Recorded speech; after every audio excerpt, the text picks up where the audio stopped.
Youth of South Africa, your time is now.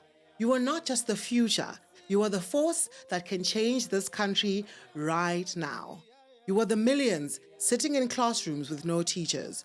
You are the graduates with no jobs. You are the hustlers, the dreamers, the fighters, and they want you silent. But time for silence is over. The ballot is your weapon. Registering to vote is the first act of defiance. Here's how you do it. Go to www.elections.org.za on your phone or computer. Click Register Online. Enter your ID number and home address, where you live and where you'll vote. Confirm your voting station and boom, you're registered to vote. Don't have internet? No problem. Go to your local IEC office or voter registration station with your green ID book or smart card and register in person. History is made by the brave. Register to vote. Stand up and be counted. It's a Friday, Jumbo Africa, Zonga Africa and the diaspora. And thanks very much for tuning in to yet another episode of the EFF podcast. Thanks very much for choosing us once again. My name is Titus Tungu, and today we're reflecting on the 70 years of the Freedom Charter, a document which was adopted in Kliptown in 1955 on the 26th of June, a document which if you like, captured the aspirations of the oppressed, the dejected masses. And today, to make sense of the Freedom Charter, the journey, the reflections on that, we are joined by a political analyst. He's not coming for the first time here. He's coming for the second time, Gogo Aubrey Matik. Thank you very much. I'm Kela Abshin. Abshen, minjani? Mfukile njani gogo? Ifukile. Khenza swinene nakambe ku va mi koti ku fika haleni tindlwini ta vahaxi ta EFF podcast. Let's perhaps first and foremost look at the journey, the Freedom Charter, which is a document which we understand to be a document that captured the aspirations of South Africans, that the doors of learning shall open, the people shall govern. But we want to find out, Gogo, really, that 70 years later, are the doors of learning really open? Are the people governing as things stand? And really, if you may just talk us through, if any, are there any achievements? How far have we come? Well, the first thing to touch on is the fact that the Freedom Charter came into existence at a very interesting time. Mm-hmm. Now, remember, it came in 1955. Which is a decade after the end of the Second World War. Now, remember that our grandfathers, or some of our grandfathers and great-grandfathers, were part of the war effort. They fought in the Second World War against the Nazis. And their participation in the war came with the promise that the parts of Africa that were colonized at the time would be decolonized. So to the extent that Nazism was a racist phenomenon and reality, and Africans were under the yoke of colonialism at the time. There was the understanding and hope that with the liberation of Europe at the end of the Second World War would come the liberation of the African continent. Mm-hmm. Of course, that's not what happened. But the Freedom Charter happens 7 years after the advent of apartheid. Mm-hmm. Remember that apartheid, as official government policy, comes into being after the 1948 election, when the National Party won that election. So that's another way in which we can look at the moment of the emergence of the Freedom Charter. Mm-hmm. That it emerges a decade after the end of the Second World War Mm-hmm. with the promise that those parts of the continent that were still colonized then, including South Africa, Mm-hmm. would be decolonized. And it emerges 7 years after the 1948 election that gave us apartheid as institutionalized racism and the guiding logic, therefore, of the National Party apartheid government. Another way in which you can look at the emergence of the Freedom Charter Mm-hmm. is that it is authored by the suffering of those who were colonized. And in South Africa, it is authored by the suffering of Black people Mm-hmm. who are victims of apartheid colonialism. Mm. In other words, as a result, unavoidably, it would posit a vision of a post-apartheid South Africa that would be the antithesis of apartheid society in social, political, economic, cultural, and other terms. So the vision contained in the Freedom Charter is a vision of a society that would be the antithesis of apartheid society. But also remember, Ntsako, Mm-hmm. that the Freedom Charter emerges at the time of the Cold War, the war between the Soviet Union and those allied to it, and the West, particularly Western imperialism, the imperialism of the United States of America in particular. Mm. So it emerges in that context of a Cold War between the Soviet Union and those allied to it, and Western imperialism. Now, for me, it is interesting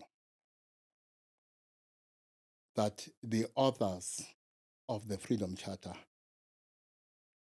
called it the Freedom Charter. Mm. Now, before I expand on this point, let me say this.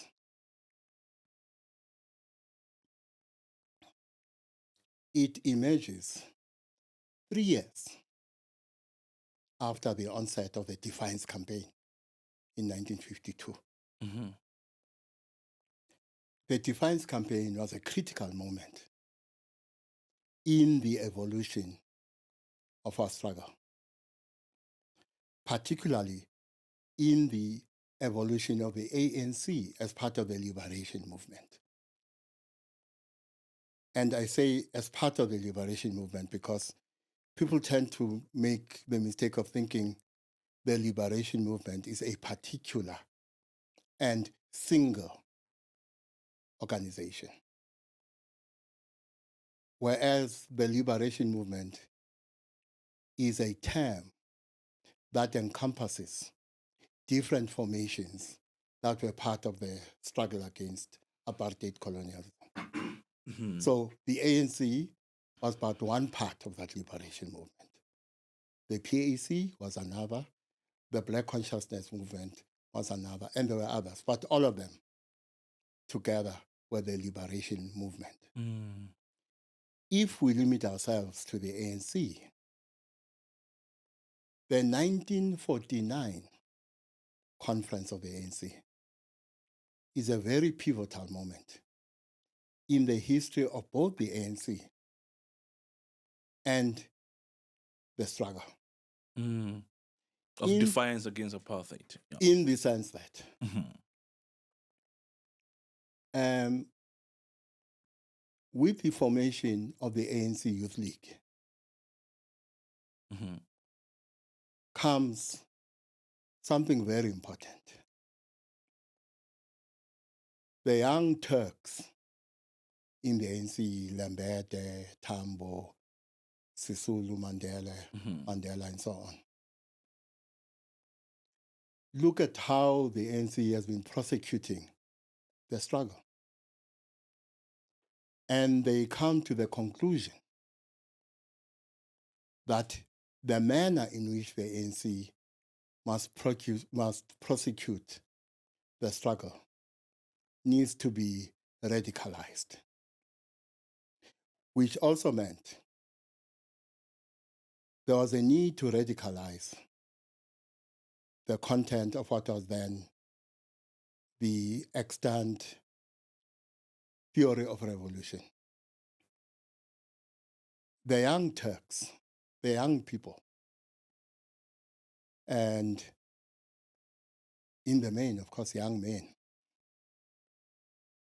because if my memory serves me well, Mm-hmm. at the founding conference of the ANC Youth League, there was only one female delegate, Albertina Sisulu, if my memory serves me well. Mm-hmm. Now, of course, sorry, I've got the flu. That's fine. Kibaloi. Wasamuloi. Mm. So, of course, the struggle is against racial oppression. But remember that the white supremacist logic also comes with patriarchy, which is another supremacist logic. And that is why it's not surprising that at the founding conference of the ANC Youth League, as I say, if my memory is not playing tricks with me, there was only one female delegate, Albertina Sisulu. Now, these young people in the Youth League decide on a more radical vision for the prosecution of the struggle. And that re-envisioning of the prosecution of the struggle leads us to the Defiance Campaign of 1952. So in a way, if you look at the content of the Freedom Charter, you will see that it is a product of that moment, in the sense that I will not say it has socialist content. Mm-hmm. It has socialistic, not socialist content. Mm-hmm. But it emerges, as I say, at a time when the Youth League has decided on a radical vision for the prosecution of the struggle, as opposed to the moderacy of the ANC before that point. Remember, the ANC comes from a history when leaders of the ANC were going to England to petition the Queen. And also the vision for a post-apartheid society was not a radical vision. Okay. In other words,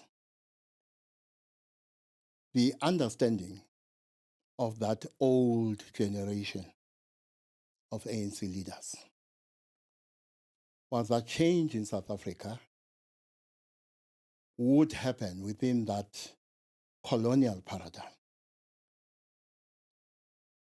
What they wanted is to sit around, is to be given seats around the same colonial table.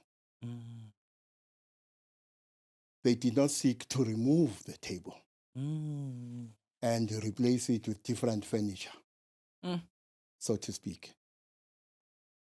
And the Youth League then says, well, we need to infuse the content and prosecution of the struggle.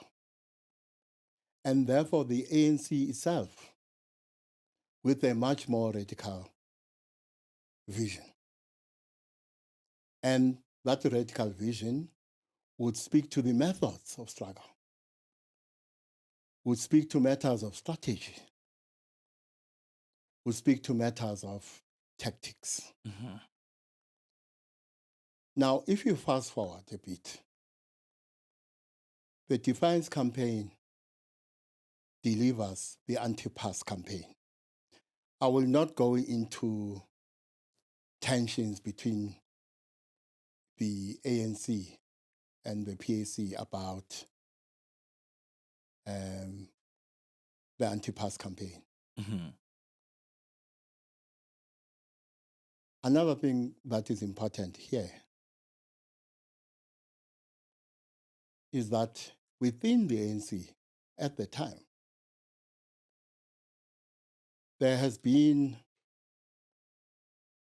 for more than a decade, a debate going through between those who ended up being called Africanists in the ANC, who, by the way,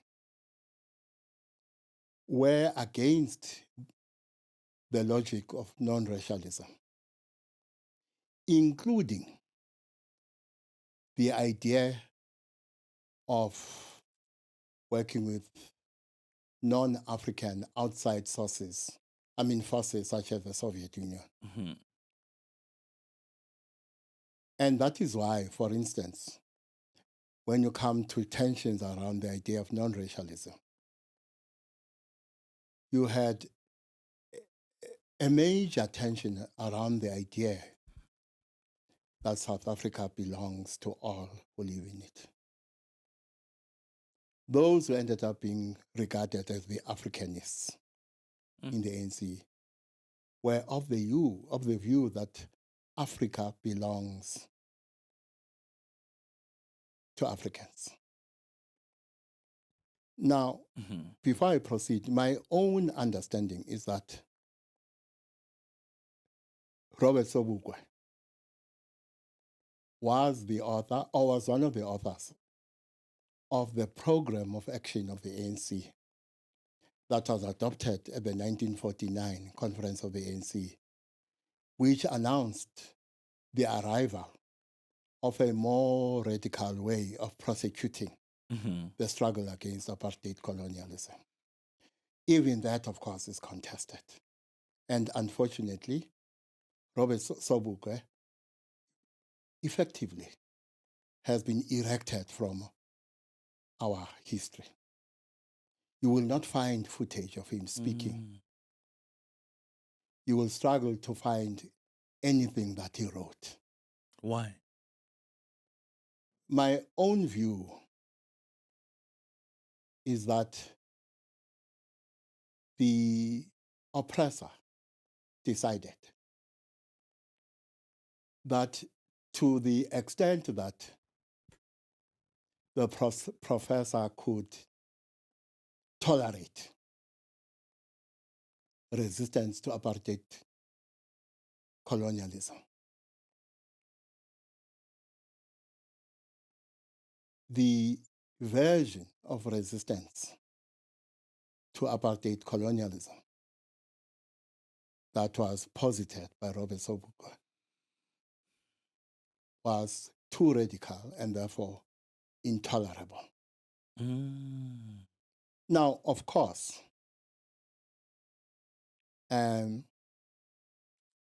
the Pan-Africanist vision of people like Robert Sobukwe was much more threatening to the interests of the oppressor than the logic and vision of a non-racial society. So non-racialism, in my view, was much less threatening to the oppressor than the Pan-Africanist vision people like Robert Sobukwe were positing at the time. Now, remember, you are also dealing with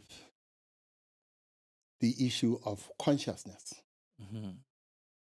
The consciousness of the African being, or the consciousness of those who are black. Now, this Pan-Africanist vision of those like Robert Sobukwe was not only counter-hegemonic when it comes to the positionality of the oppressor, but also spoke of a much more fundamental change that must happen in the consciousness of both the oppressor and the oppressed, not just the oppressor. Now, one of the things, of course, it would undermine, if successful, is the reality of coloniality as the logic that drives colonialism and colonial apartheid. Now, remember what the colonizers succeeded in doing. Before maybe you talk about more about the details about what the colonizer did, what are some of the radical policies that Robert Sobukwe was putting forward which threatened the colonizers? Well, I was about to say,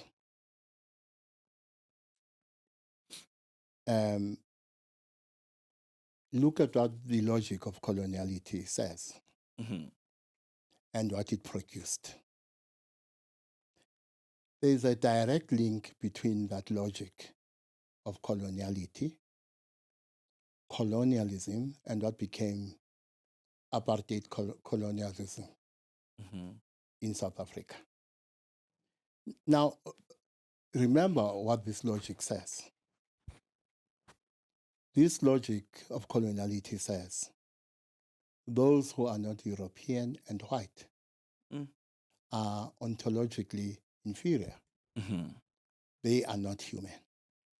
Secondly, are epistemologically inferior. They cannot create knowledge. They lack the capacity to create knowledge and grasp knowledge. And of course, because they are ontologically inferior, because they are not human, you can visit upon them the horrors of colonialism and apartheid. The last time I was here, I think I did talk about the fact that F.W. de Klerk struggles with the idea that apartheid was a crime against humanity, precisely because, according to this logic of coloniality, Black people are not human. And therefore, apartheid can be a crime against humanity because Black people are not human. Now, you go to the question of what is it that was colonized? What was colonized is the mind. What was colonized is the body. Which is why we had Black Consciousness by Steve Biko. Yes. What was colonized is the spirit, more importantly.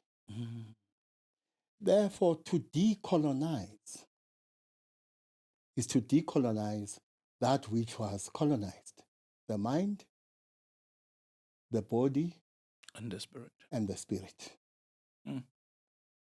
That's what the decolonial or the project of decolonization is about. Now, you have just mentioned Black consciousness. One of the critical components of Black consciousness and Pan-Africanism is to free the mind. Now, the Pan-Africanist impulse does something else. It is not only the body of the African that was colonized. It is also the mind and the spirit of the African that was colonized. And therefore, a Pan-Africanist perspective must speak to the imperative of decolonizing the mind, the body, and the spirit. And this is where Pan-Africanism and the consciousness come in. This is where Biko and Sobukwe come in. Sobukwe before Biko. Now, of course, our ancestors before Sobukwe and Biko had no illusions about who they were, that they were human. And therefore, in the manner in which they saw themselves and lived their lives, they did not see themselves and their condition or their part of the human condition through the eyes of the colonizer. So they were not epistemologically inferior. They were not ontologically inferior. And because of that, they resist the idea that they are ontologically inferior. They resist the idea that they are epistemologically inferior. But you remember what colonialism does also. It dismembers the African from himself and herself. It dismembers the African from the land. And remember, the land is sacred. It is. So to take the land, to steal the land, as the colonizer did from the African, is to dismember the African from that which is sacred, which amounts to dismembering the African from himself or herself. And therefore, at a philosophical, spiritual and political level, the Pan-Africanist impulse and the Black consciousness impulse make sense in the context of the imperative to remember that which was dismembered, to remember the African by reconnecting the African to that which is sacred, the land. It is this aspect of remembering that the colonizer finds most threatening. It is this aspect of remembering that unfortunately the ANC becomes mealy-mouthed about. So, for instance, those who become married to this idea of non-racialism become responsible for a particular formulation in the Freedom Charter. South Africa belongs to those who live in it. The Pan-Africanist impulse says no. South Africa belongs to Africans. We can quibble about whether they were right or wrong, but that's their perspective. I say two things. South Africa, but not the economy, belongs to all who live in it. That's our reality. That's the first thing I say. Okay. The second thing I say is South Africa belongs to those who conquered it. Absolutely interesting. Yeah. So for me, even today, we can reasonably argue that South Africa belongs to those who conquered it. The process of remembering must in part entail a change in that reality. The reality that South Africa belongs to those who conquered it. You can't remember without addressing that imperative, in my view. Sure. And when I look at the post-apartheid state, in its incarnation as what I call a neo-apartheid state, because of much that was colonial and apartheid is still with us today. And therefore the post-apartheid state, in its incarnation as a government of national unity, is a neo-apartheid state. And some of the failures and weaknesses we see have occurred precisely because we have not taken seriously the need to remember that which was dismembered. Firstly, we need to remember our relationship with the land. Because, as I said, our relationship with the land, which to us is sacred, was dismembered. And that process of remembering must, as I say, entail the imperative of making sure that it is no longer our reality that South Africa belongs to those who conquered it. So broadly speaking, it is to that extent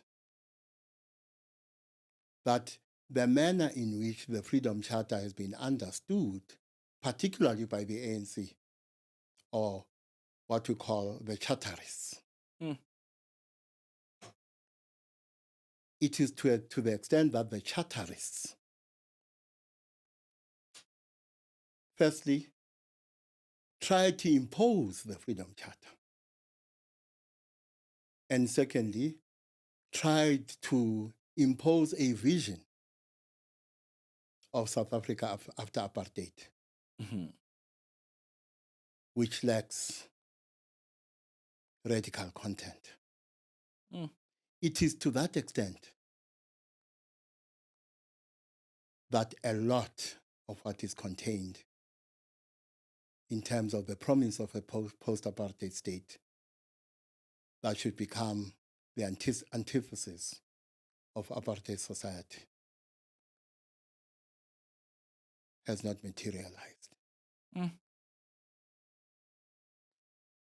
So what we envision has consequences. What we imagine has consequences. If we do not imagine South Africa as constitutive of the reality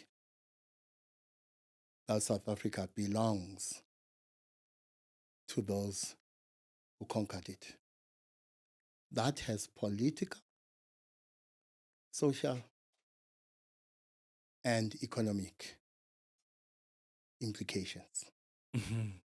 So, for instance, how we relate with the reality of a government national unity, its vision, what it can achieve, and what it cannot achieve.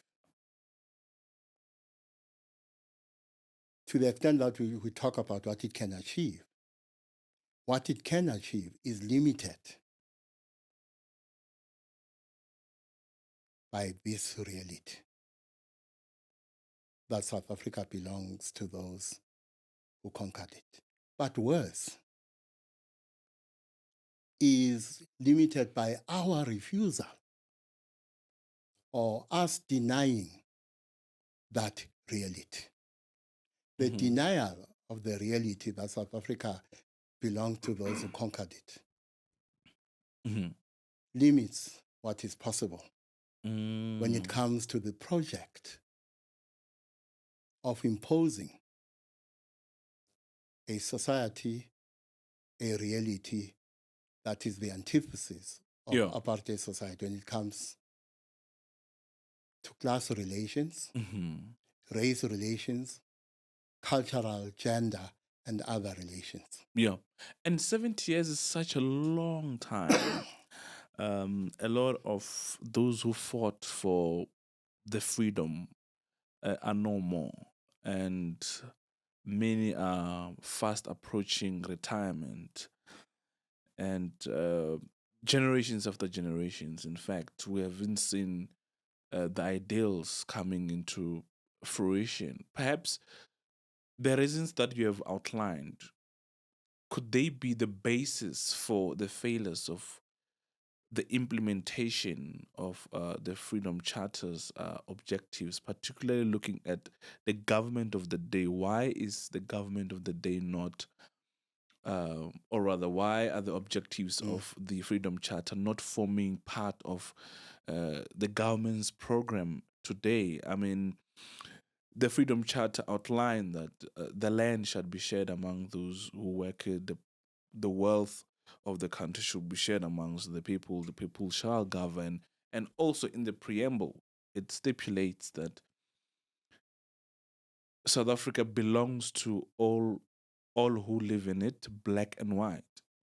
And that is also found in the very same constitution, which is the supreme law of our country. Where have we gone wrong? Why are the ideals of the Freedom Charter not forming part of government's program today, or at least why are they not trying to sort of try and implement one or two? Well, let me start by making an attempt at being fair and generous.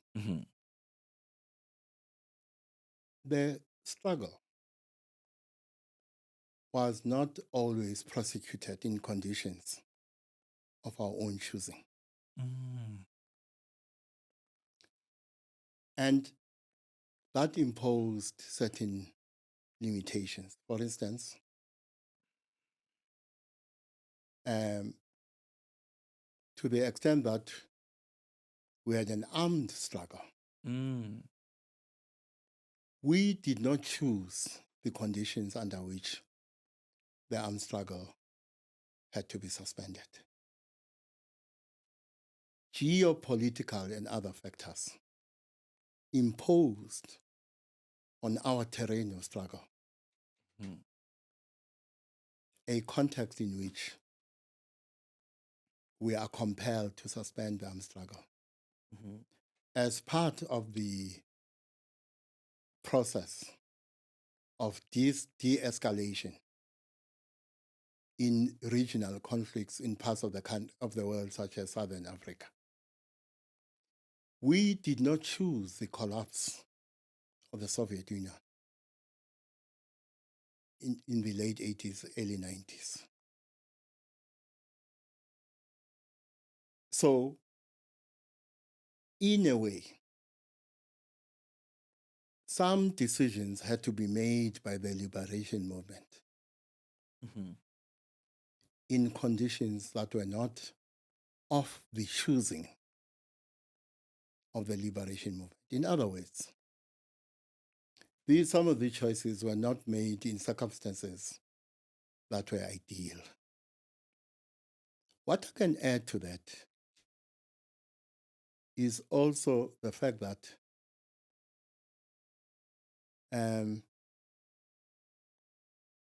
yes, the struggle was about change.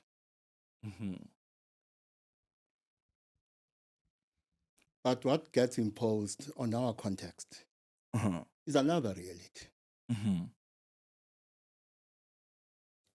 The difference between the world as it is and the world as we wish it to be. What is the gap between the world as it is and as we wish it to be? First of all, that gap is occupied by struggle. The need to engage in a struggle to bridge the gap between the world as it is and as we wish it to be. So in the world as it is, for instance, a world where the forces of Western imperialism were on the ascendance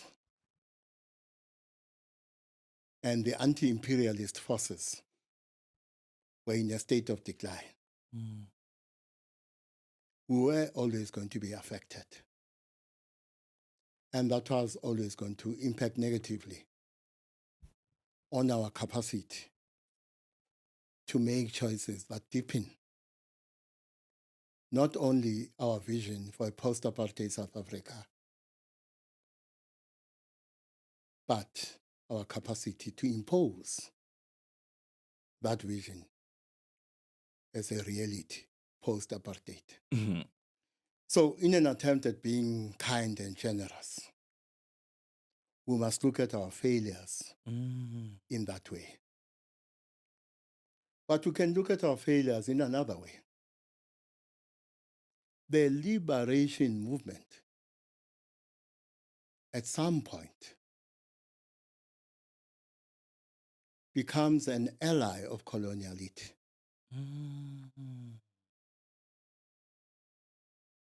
In a way, there comes a point when, in effect, what the liberation movement chooses to do or chooses not to do advances the interests of coloniality. And as a result, the liberation movement becomes an ally of coloniality. Now, an ally of coloniality foregrounds the interests of that which is colonial about our reality. It does not foreground the imperative for a counter-hegemonic order, an order that is the antithesis of what we're resisting. So some of the compromises we saw during the transition to our neo-apartheid state, and some of the failures of our neo-apartheid state happened precisely because the liberation movement has become an ally to coloniality. So in a way, faced with the oppressor in front of us and the descendants of the oppressor in front of us, the liberation movement decides it is going to handcuff those who are oppressed so that they don't undermine the oppressor too much. In the end, that is one of the reasons. Even this vision of the Freedom Charter, which is not that radical, even that minimum program, as some have called it, is something we then lack the capacity to impose on our post-apartheid reality in its incarnation as a neo-apartheid reality.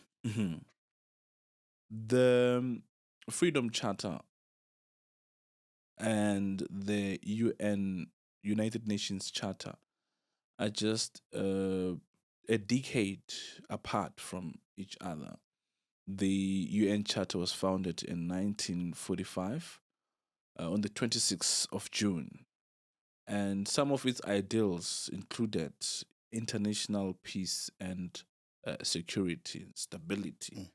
But since then, to this day, you might have seen what is panning out in the Middle East, in East Africa, in West Africa as well. There's always conflicts, DRC, Rwanda, Israel, Iran, you look at South Africa, the Freedom Charter's ideals are not put in place, and you sort of try and want to understand what could be the reason for that, because you talked about Western influence, Western imperialism. Who stands to benefit when our historic mission is not attained, is not achieved? Because quite recently, DRC and Rwanda have signed a deal in Washington to bring about peace in that part of the region in the East Africa. And you wonder what the US is going to gain there. There's quite lucrative access to the minerals. And you look at here in South Africa, the liberation movement seem to have long forgotten about the ideals of those, struggles. Now, how do we move forward with this said, Gogo? Well, let me make two invitations. You have referred to the United Nations Charter. Let us invite those who are watching to read the United Nations Charter and then decide whether the world as envisioned in the UN Charter and the world as it is are in line. Secondly, let us invite those who are watching to read another document, the African Claims, that came before the Freedom Charter. The African Claims is another document, like the Freedom Charter, which had a vision for a post-colonial order. So I would invite those who are watching to read the Freedom Charter, yes, the African Claims, and the UN Charter. Now, the vision of a world at peace has been undermined consistently because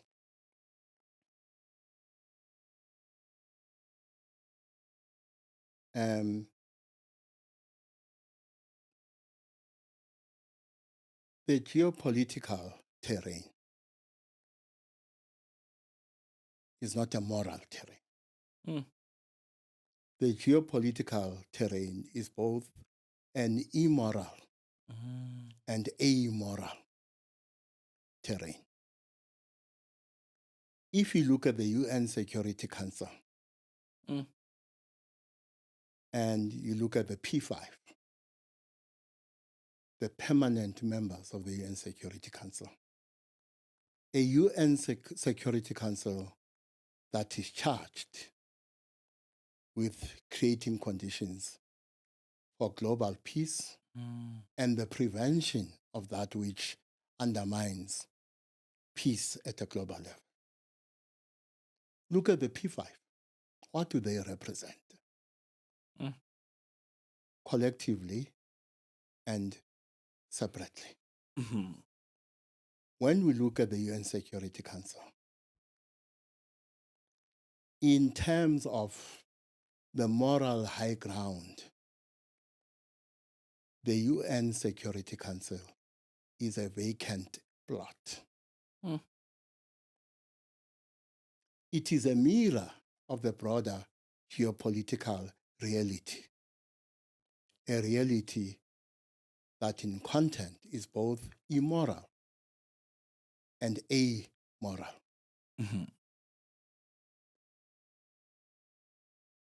And in this reality, what is dominant?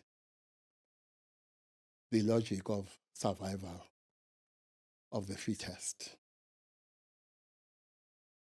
So as South Africa, the question is, domestically, the imperative of creating conditions for the emergence of an order that is the antithesis of our imperialist reality at a global level and domestic level. How do we position ourselves to create an order that is the antithesis of that reality? That's the first thing. Secondly, I have taken the view, and maybe this answers a bit more directly your question. I have taken the view, the view is similar to my ambition to become a millionaire. Yeah. In this sense. I am busy working on my second million. I have failed with the first million. Why? The material conditions on the ground? Balance of forces. The balance of forces. Things like that. Yeah. Now, in the same way, I am of the view that South Africa is in need of a second revolution. A revolution that will deliver a much more radical vision for the future of this country. And the struggle that is much more radical in its content, in its tactics, and strategies that South Africa is in need of. Now, remember, we talk about the Constitution and we celebrate it as the best constitution in the world. But you must remember something else. The Constitution represents the triumph of a particular worldview. So the Constitution is not neutral, nor is it innocent. Embedded in it is the imperative to impose a particular worldview and impose and advance certain interests. The Constitution represents, as I say, the triumph of a particular worldview. And what is that worldview? Today, that worldview is a neoliberal worldview. In political terms, it's a neoliberal worldview at the center of which lies the liberal democratic aesthetic. To me, such a revolution must culminate in us not only questioning the efficacy of the liberal democratic order,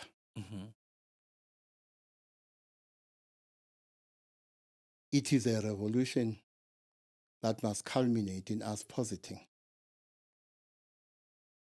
an order that replaces both the liberal democratic aesthetic and the liberal democratic order that has been imposed on us. Therefore,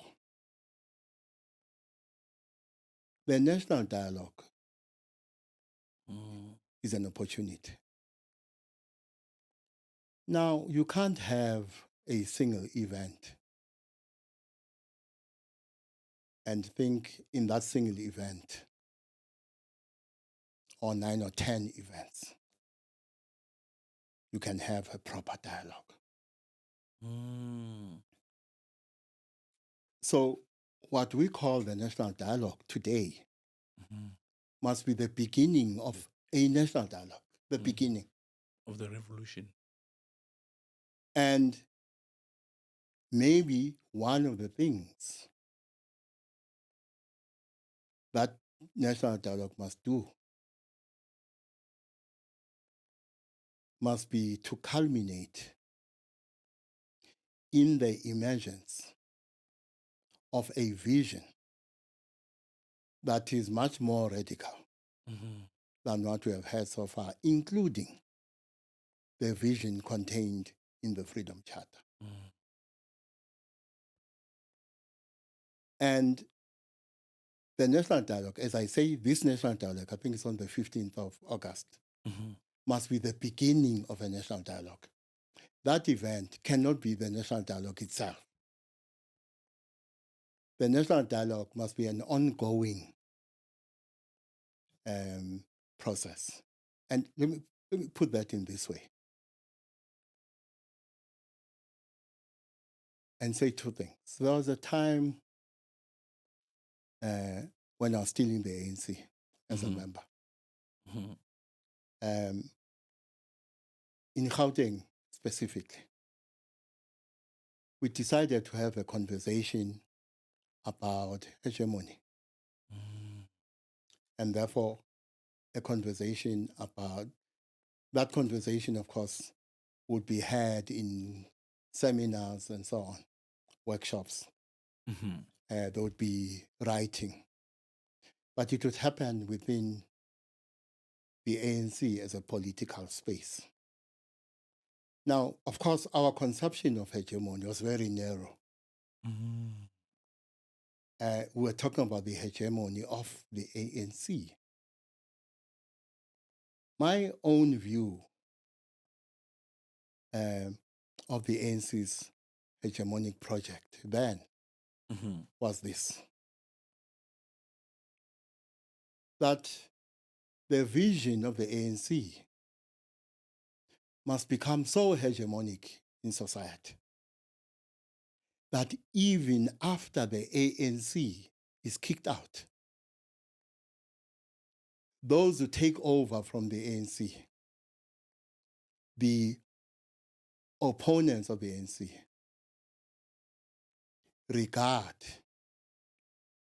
that vision as a vision the country must continue to work on the basis of.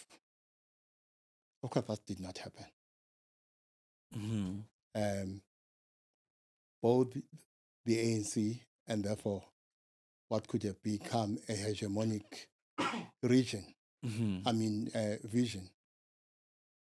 have died. Both have died. So I am not dismissive of the national dialogue personally. But I think it's something we must take seriously.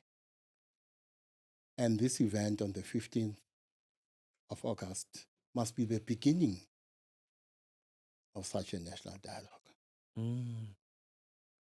And one of the things it must do, we must look at what we have become since the advent of democracy. What we have become, is it what we wanted to become? And components of what we have become include the fact that we have become a constitutional liberal democracy. Are we satisfied with that?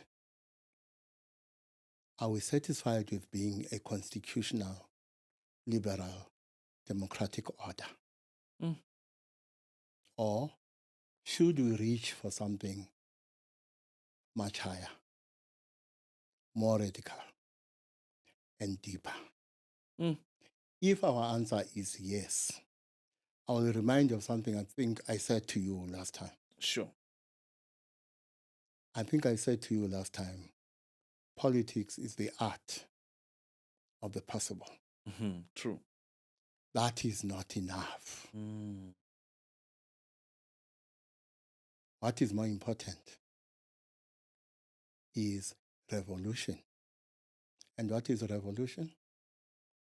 It is the art of the impossible. Therefore, in our national dialogue, we must talk about what is the content of the art of the impossible as revolution. At a practical level, I am becoming increasingly persuaded that the national dialogue, amongst other things, must discuss the question of citizens' assemblies. In other words, certain topics will come out. And around the country, we come up with a formula or formulas which will give us a citizens' assembly or citizens' assemblies that will be tasked with discussing certain critical matters about this country and its future, and then propose to the country solutions and feed those solutions to the national dialogue as it continues. Of course, we can't dialogue forever. The time for talk shop must come to an end. Yes. Yeah. Where I hear people saying, we know what the problems are. I ask the question, do we? I'm not persuaded that we are. Yeah. And you made emphasis on the loopholes that are there in our constitution, Gogo. And that reminds me of the debate, the discourse that we find ourselves in, the public discourse around issues of illegal immigrants having access to Mm. illegal immigrants having access to our healthcare services. Their constitution or the constitution says the constitution says everyone has the right to have access to healthcare, including reproductive health care, and that is section 27, subsection 1 or 2. the, that is the constitution. It says everyone has got that right to have access to healthcare services, whether they're documented or undocumented migrant. And as you would know, South Africa, South Africa's healthcare system is collapsing financially. It's cash strapped, but the constitution does say people must be taken care of and all of that. Perhaps is that one of the areas where you think the constitution is not serving the interest of South Africans, it's not prioritizing South Africans, and that's where also the confusion about the EFF's policy comes in. A lot of people misconstrue what the EFF stands for. They say, yeah, our schools, our clinics are flooded with foreigners because of EFF. EFF is not a government, point of correction. The EFF has never advocated for illegal or undocumented, migrants or immigrants, but the constitution does encourage that whether you're in the country with a passport or no passport or whatever, if you fall sick, they must provide emergency services to you. They must give you a primary health care. Now, what do you make of that provision on the constitution? It's particularly when it comes to issues that a lot of South Africans are disgruntled with. My ancestors were migrants. Mm-hmm. So I am what is called Mxhosa. Okay. You're Tet, you're Krup, you're Tet. Yeah. Kibina Queen. Kimukwe. Okay. Because my ancestors were Tswana and Sotho migrants. So my ancestors end up in the Eastern Cape and become Xhosa through a process of migration. In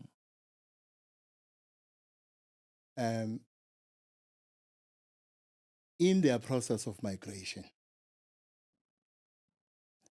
they end up in places and with people who embrace them, who give them shelter, who give them food, who give them protection. And by the way, why we've become the women in my clan have become so beautiful. And the men are beautiful. in my clan have become so handsome. It's because they allowed our ancestors, male and female, to have relations with those in the places to which they migrated. So I struggle to talk about the question of migrants because every time I engage in this conversation, I get terribly attacked. I am going to be terribly attacked again. We'll protect because you. Of what I'm about to say. We'll protect you, Gogo. First of all,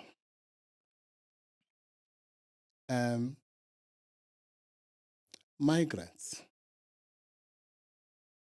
have the right to healthcare, to education, and so on. Mm-hmm. So that's one formulation. What if I say migrants should have access to education, health, and so on? Mm-hmm. In other words, is there any merit in discussing whether migrants have or should have access to those rights? Mm-hmm. For me, the answer is easy. They should have access to those rights. Mm-hmm. But it is not obvious to me that a person who says migrants have certain rights and a person who says migrants should have certain rights are saying the same thing. That's not obvious to me. So I do think we should ask the question whether we should have that conversation about whether migrants should have or have. Mm-hmm. The Constitution says have certain rights. Mm-hmm. I think we should ask that question. Mm-hmm. Because as I say, to me, a person who says migrants have certain rights and a person who says migrants should have certain rights are not saying the same thing. But let me say the thing for which I'm going to be attacked today after you've posted the episode.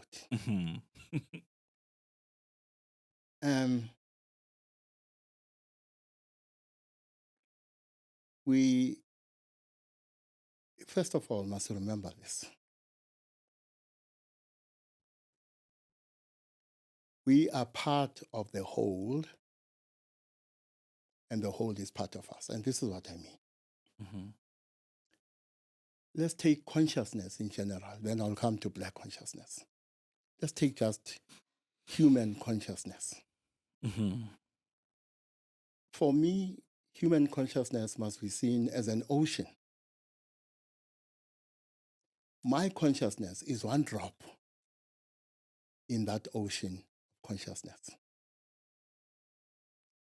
So that drop, one drop, is part of that ocean. I, therefore, in terms of my consciousness, am a part of that ocean.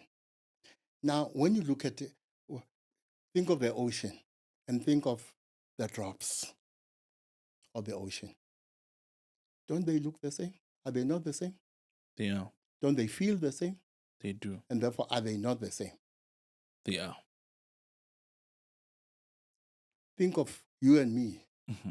You are one drop, I'm another drop of the same ocean. You as a drop, don't you look the same as that ocean?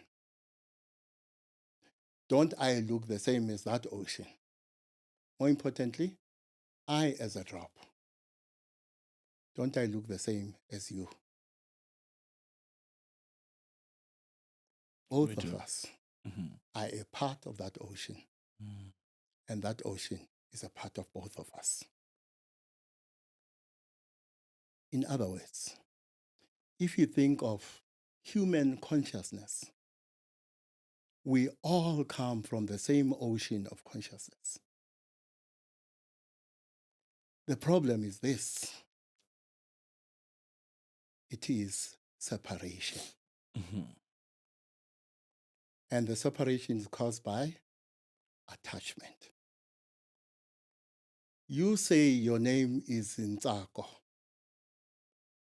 Tsungu, Titus Tsungu. That's not true. You are not Titus Tsungu. Titus Tsungu is your identity. Is the identity you have adopted or that was chosen for you. Titus Tsungu is a creation of the mind, is a construct of the mind. You are not Titus Tsungu. You are not the identity you have constructed for yourself, or others have constructed with you, or you yourself have jointly constructed with others. This body, you are not your body, in other words. This body that is called Titus Tsungu. It's not mine. Well, it is just a garment. It's a costume. Yeah, go. Uzenenye manje. Your essence Yeah. is your spirit, Mm.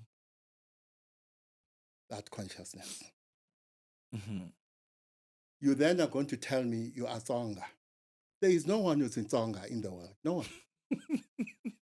I was in I'm going to tell you I'm Xhosa. There is no one who's Xhosa in the world. Being Xhosa or Tsonga is a creation of the mind. It's a construct of the mind. Then you're going to tell me you're a South African. Being South African is a story. Being American is a story. It's a construct of the mind. Being Zimbabwe, no one is Zimbabwean. No one. Being Zimbabwean is a construct of the mind. Being a man is a construct of the mind. Being a woman is a construct of the mind. But we've become attached to these things or not. You have become attached to the idea that you are Titus Tsungu. I have become attached to the idea that I'm Aubrey Magic, a construct of the mind. The things we become attached to separate us. You say you are Tsonga, and you become attached to that identity, a construct of the mind. You say he is Zimbabwean. The things both of you have become attached to, he is attached to the construct of being Zimbabwean. You are attached to the construct of the mind of being South African. The things have become attached to separate you. Separation causes pain, firstly, to you. And you cause pain to others. The legacy of divide and conquer. Because they are separate from you, and he is separate from you. And therefore, my own view, therefore, there is no one in South African. Being South African is a construct of the mind. Being Zimbabwean is a construct of the mind. We are one. There is no one who is. We are all drops of the same ocean. All of us are drops of the same ocean. Therefore, no one is a migrant. Yeah. The idea that there are people who are migrants is another construct of the mind. Let the attacks begin. You're quite right, because we are told, we grew up being told that we're all made from the image of God. Yes. So it's one God and all of us. So all of us are a representative of God. So we have been made of the image of God. So I agree with you. 100%. Now that you've become religious on me, let me say this. And I don't mean to disrespect those who are Christians. When I read the Gospel of Thomas, which is not in the Bible, and that's why I say up front, I don't want to I'm not saying this because I am disrespectful of those who are Christians. When I read the Gospel of Thomas, one of the things that is in the Gospel of Thomas is this. Thomas, makholwa kawubona. And by the way, that the idea of Thomas as the doubter is a mischaracterization of the man. But we'll come back to that one day. But it's a mischaracterization. Okay. It's ideological in a way. It comes in part from the idea that Thomas did not propound ideas about being, about consciousness, and so on, Mm-hmm. that were the mainstream. So he's a doubter in that sense. Okay. His thinking was not mainstream. Is he not also the dreamer? Oh yeah, no, it's not. That's No, it's not. Jacob. Jacob, yes, Yes. Jacob, yeah, the dreamer. So yeah. he says, I mean, I don't want to say he says, the Gospel of Thomas says, Mm-hmm. because some of the Gospels are not even sure who wrote them. So even if it is given the name Thomas, it does not mean Mhm. Thomas wrote it. Mm. But the Gospel of Thomas says, the kingdom of God is in you. Now, that is a very subversive idea, or was a very subversive idea for the fathers of the early church. Because to you and me, it's quite an empowering suggestion. The suggestion that the kingdom of heaven is in you. To an early father of the church, it is a disempowering notion. So, the kingdom of heaven is in you. What does that mean? I said, Greater is he who is within me. I said, Mhm. we are part whole. Mm. We are part of the whole. What is the whole? The kingdom of heaven. But the whole is part of us. There's that, in the SACP would have said, dialectical Yeah. relationship Yeah. between the part and the whole. Yeah. Now, is the kingdom of heaven in one who is South African? My answer would be yes. Is the kingdom of heaven in one who is Zimbabwe, called by us a migrant? My answer would be yes. Is the kingdom that is in the Zimbabwean and the kingdom that is in the South African the same kingdom of heaven? My answer is yes. Because we are one. Is there, to the extent that we can say we are created in God's image, is there anyone who is not created in God's image? My answer is there is no one who is not created in God's image. More importantly, some people will reject others, not because they are not created in God's image. Will reject them because those people are created in their image of God. They are semi-gods. So, for instance, when I demonize one who is transsexual, it is because, to me, the person who is transsexual is not created in my image of God, the God of my creation. So it's not created in the image of the God of my creation. Hey. So the Zimbabwean is not created in the image of the God of my creation. That's the problem. Yeah, the spiritual topic never reaches a conclusion because now I'm thinking, if you say, perhaps if you're not homophobic, you say or encourage same-sex marriages, then where's reproduction there? Because we were told that when God made us, He wanted us to multiply. But maybe that one is a topic for another day. Yes. I want us to quickly look at the national dialogue. You touched on the national dialogue, the inclusion of the speakers or the participants. They call them eminent persons who are part of this national dialogue. Roof Mayor is one of them. The apartheid, beneficiaries are part of this dialogue. What do you make of that? And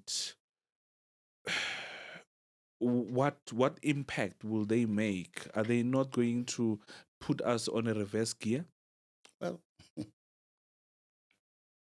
F.W. de Klerk Mm. became the deputy president of South Africa. Mm-hmm. If F.W. de Klerk could become the deputy president of South Africa, why can't Rolf Meyer not become a member of that eminent group? Because if you decided that F.W. de Klerk, Mm-hmm. who was at the head of this oppressive regime, if you saw it fit that he must become your deputy president, and today you turn around and say Rolf Meyer cannot become a part of that group of eminent persons, you are telling me it is possible to be half married. So you first decided to get married to the oppressor, and then now you want to turn around and say, actually, I was not fully married to the oppressor.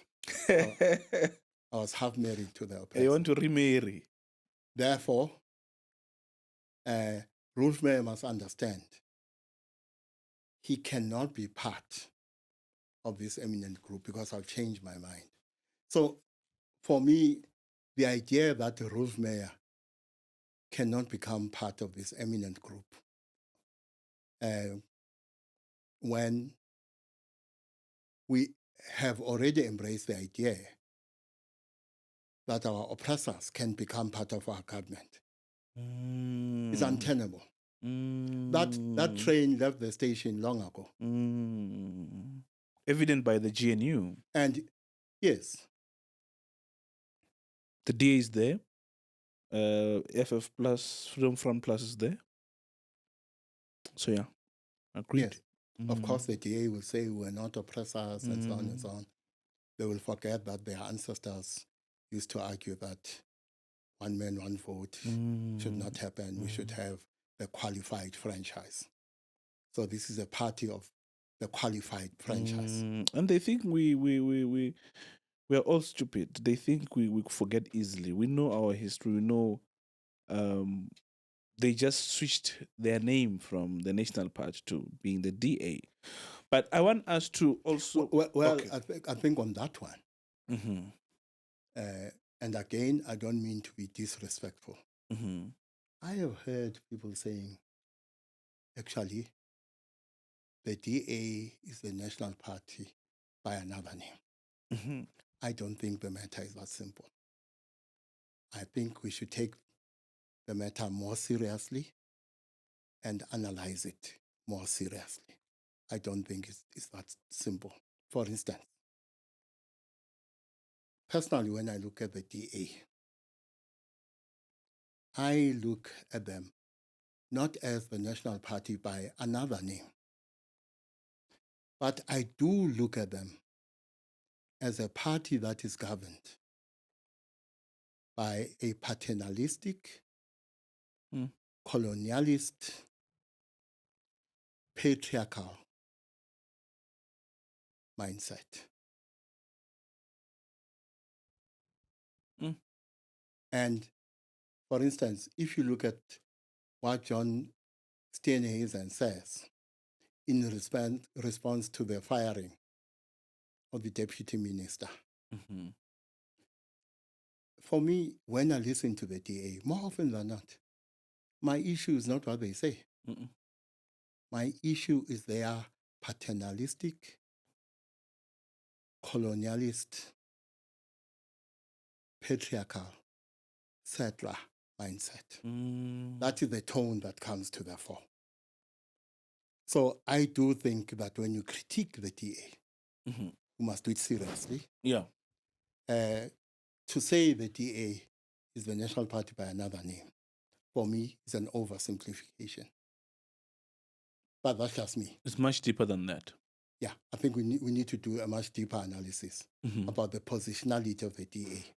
And also, remember, I say the problem with the DA is its settler, colonial, patriarchal mindset. And more often than not, it's not what they say.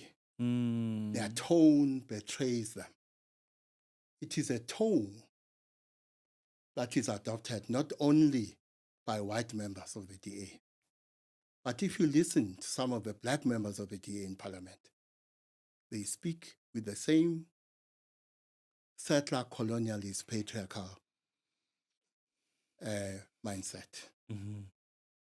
Because they have internalized the settler colonialist mindset. And not only have they internalized it, they have decided to mimic it.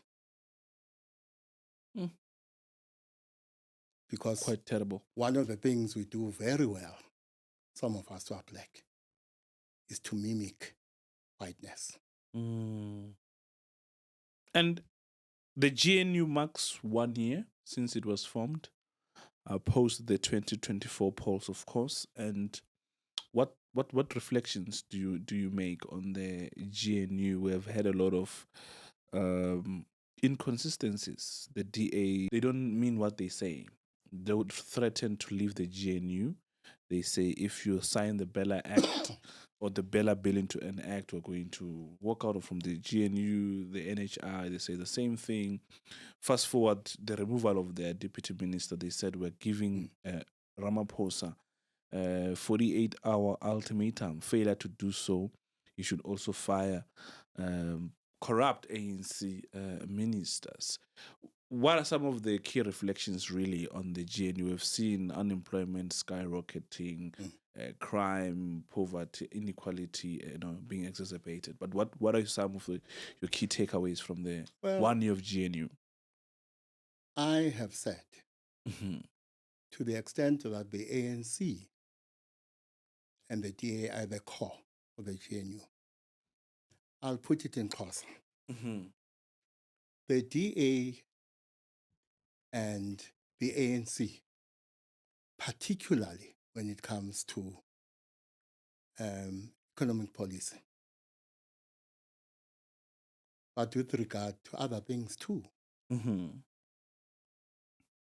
are what in Xhosa we call umgubo wengxowa enye.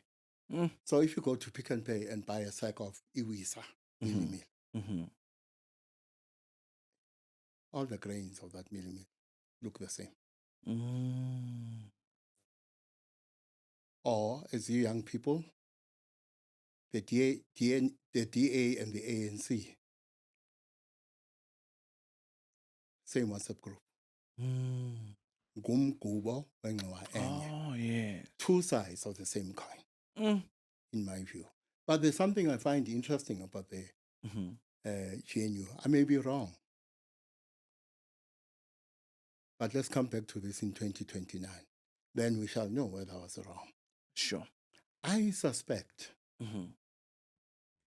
that at the time of the 2029 general election, the GNU will be having a higher approval rating among South Africans than the political parties that formed it. Now, that imposes, if I'm right, that imposes an interesting strategic and tactical dilemma on the parties that are part of the GNU.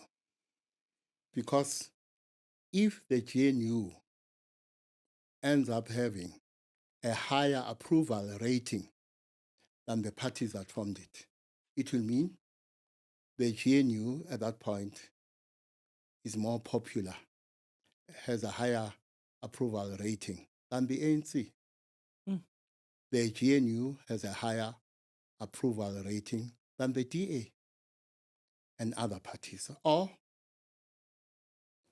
we may end up in a situation where the GNU has a higher approval rating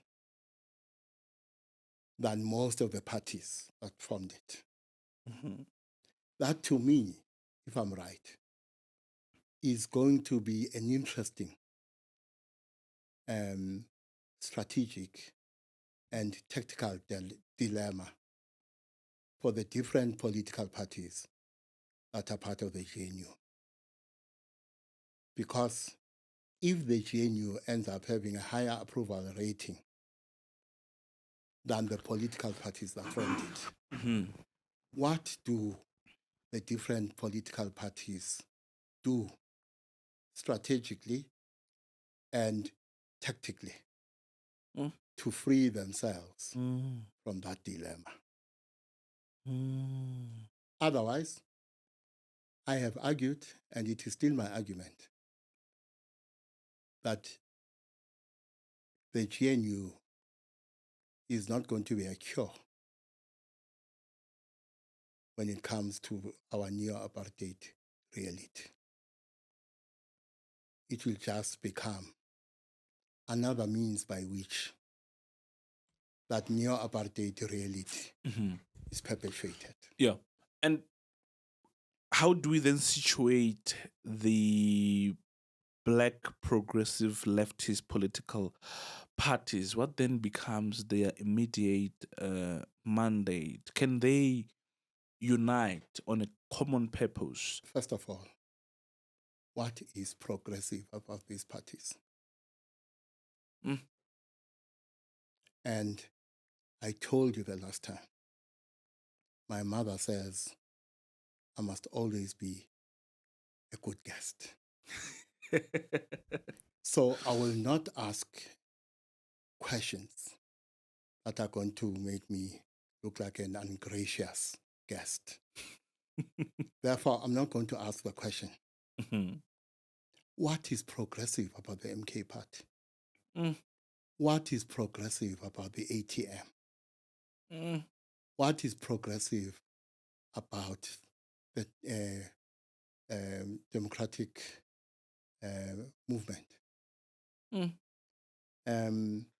What is progressive about the EFF? All these parties, the EFF, MK party, ATM, and so on, must remember one thing. You don't become progressive by proclamation. That's not how it works.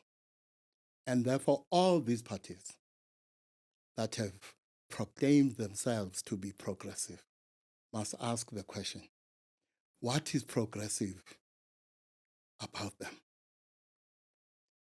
And as they engage with that question, they must ask another question.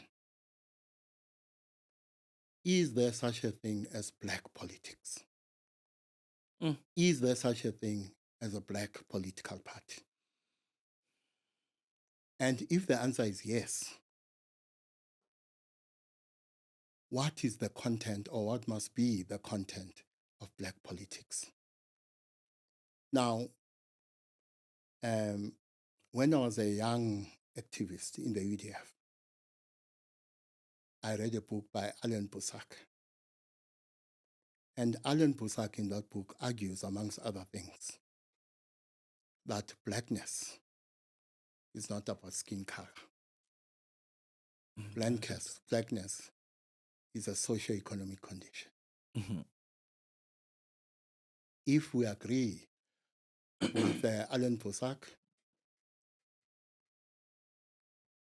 we must define blackness, the condition of blackness, in ways that add to that understanding that Alan Boesak gave us in the 80s.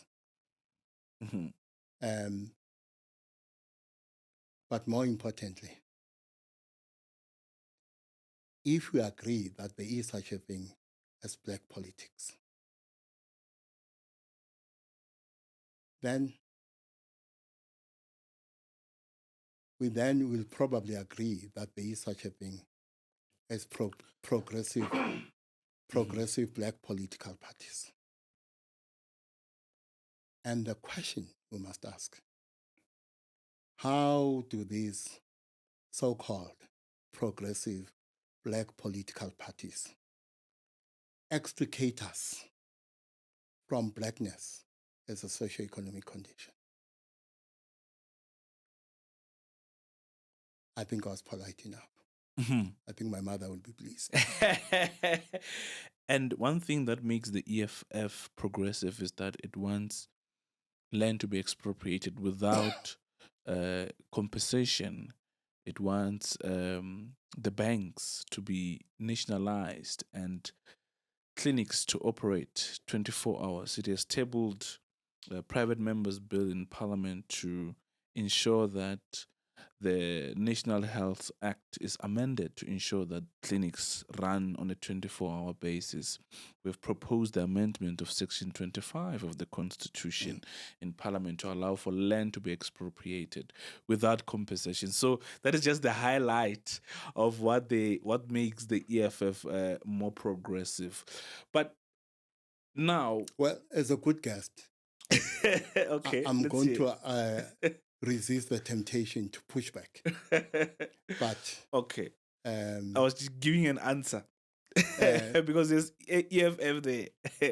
Yeah. Let's hope you have quoted the position of the EFF correctly.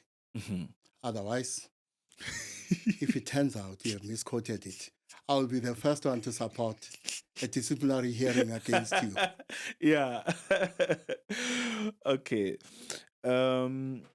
But what do you make of what the EFF stands for? As an observer, me, I'm a member. I may want to hold a view that I'm defending my organization, but as an outsider, what do you make of what the EFF stands for? Well, the EFF says it is, and you'll correct me if I'm wrong,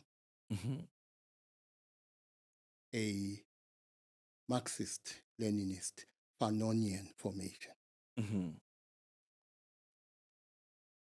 Now, it means the EFF has set the bar very high.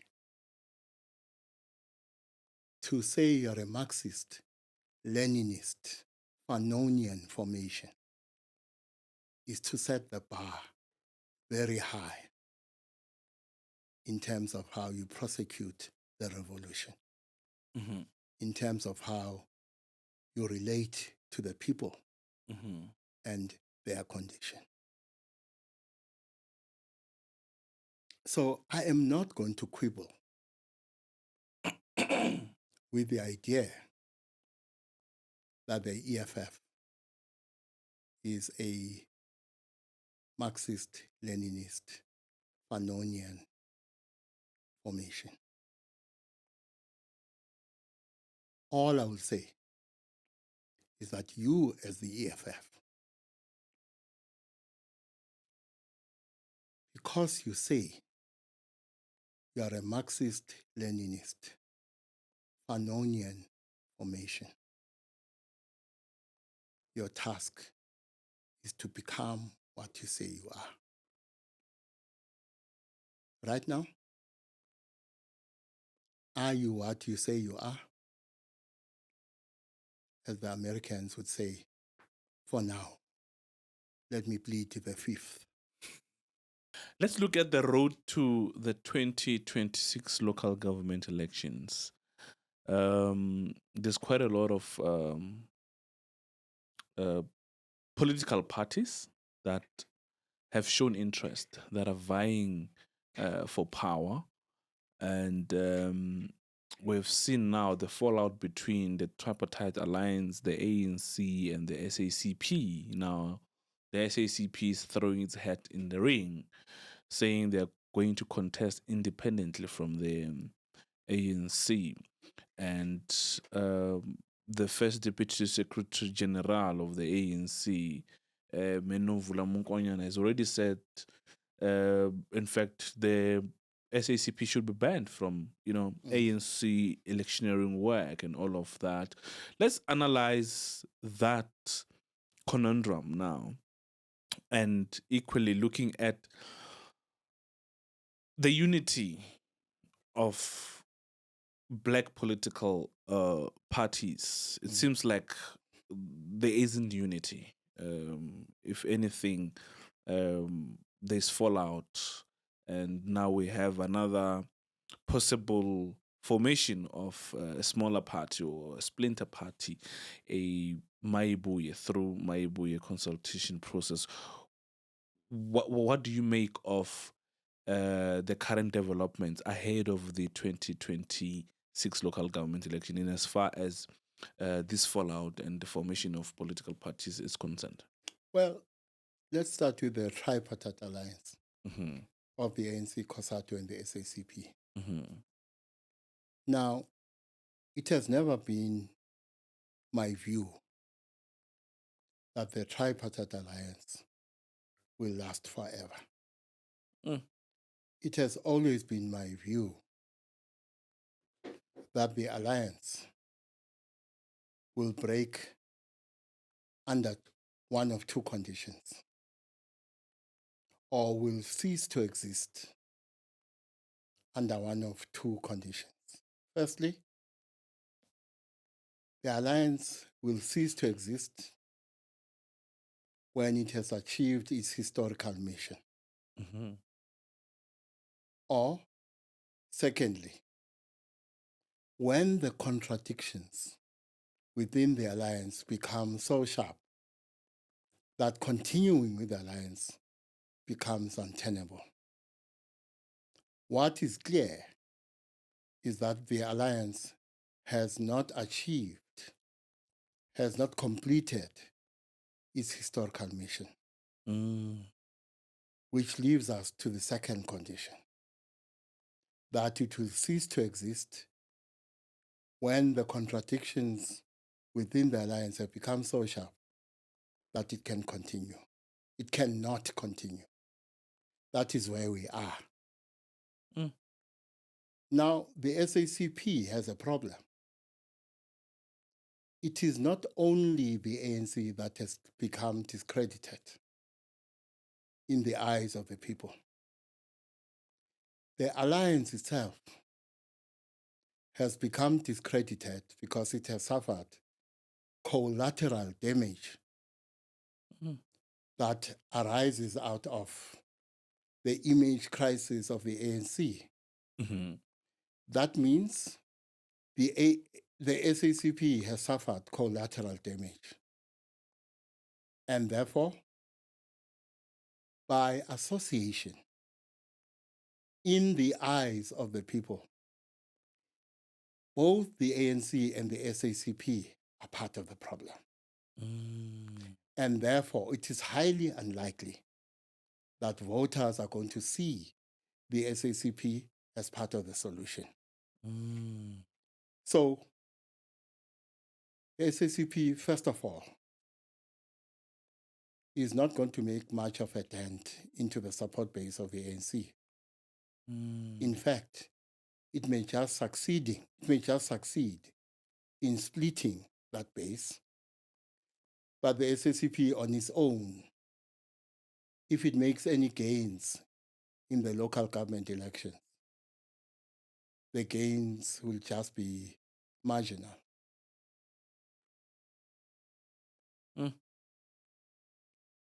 Mm-hmm. Now, when we look at the so-called black progressive parties and the imperative of unity or black unity, the two questions are, one,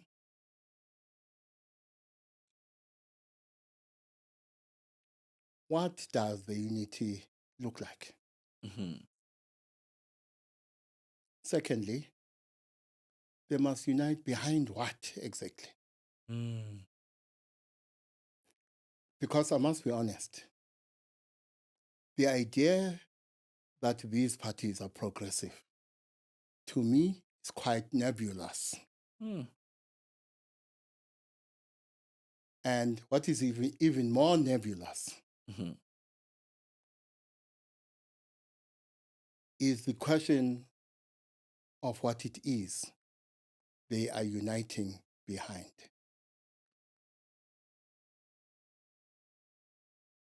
Therefore, the parties may unite around a common electoral platform in future elections. But I suspect the voters are not going to unite behind these parties separately and collectively in significant numbers. So, in fact, a creation of another political party which situates itself on the left is actually a waste of time, because already the black vote has been divided. Is that what you believe in? You remember I asked the question, what is progressive about these parties? I also asked the question, what is left about these parties? So the idea that they are progressive formations of the left is nebulous, I said. And the vision behind which they want to unite is equally nebulous. And I maintain that it will be easier for these parties to unite behind a pre-election pact than it will be to unite black people behind that pre-election pact. In other words, even if they unite, it's highly unlikely that they will unite black people behind their vision. So in short, the ANC, the SACP, and the so-called black progressive political parties at the moment, and this might change because the elections are not happening today or tomorrow. So what I'm saying may not reflect what's going to happen in future. But right now, it is highly unlikely that these parties will succeed in mobilizing significant electoral support behind them separately and as a collective. And therefore, Maibuye, this party that may or may not become, if it does become, it will just feed into this dynamic. That it is the parties themselves that may succeed in uniting behind a common electoral platform, but may not be able to succeed in mobilizing black people behind that platform. Gog, thank you very much for your time. We really appreciate. We always drink from your well of wisdom, and we really appreciate your contribution onto the EFF podcast. And we hope to have another conversation with you, particularly your involvement in the liberation struggle. I think off air we shared quite a lot of insight when we look at your journey. So I think part 3 of your podcast here on the EFF podcast should really reflect on that. I will think of that. You say you like drinking from my well of wisdom. My advice, stop drinking wrong things. Thank you very much. Thank you very much, people of South Africa. Thank you. Thank you very much, people of South Africa, Africa, and the diaspora, for tuning in and for choosing us. Thank you very much. Please go and subscribe to the EFF YouTube channel. Until we meet again, good. Kanamamba.